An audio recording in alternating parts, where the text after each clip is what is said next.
అది సరే అసలు కథ అవ్వాలి కదా, ఏది ఆ సరదా?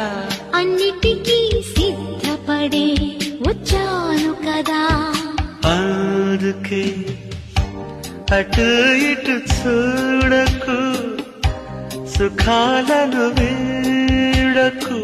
తొందరే ముందు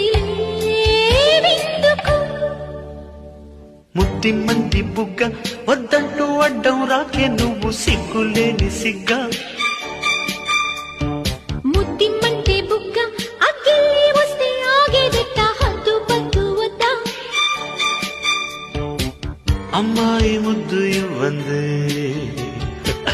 ఈరే తెల్లవారనివ్వనంతే.